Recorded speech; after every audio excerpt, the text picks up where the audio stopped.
It's so cold in Milan. We're gonna put fire here. This is my Romanian friend. And that's me right here. See how cold it is?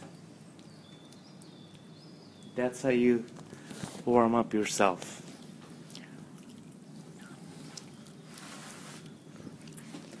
This is the bus station. It's the Euroline bus.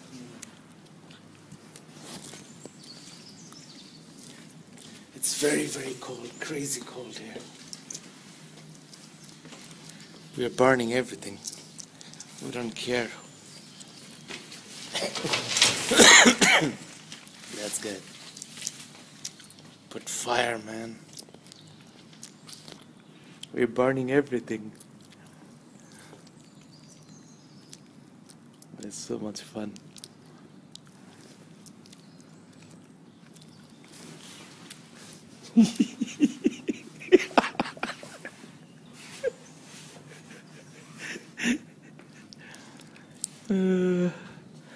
I'll remember all my life.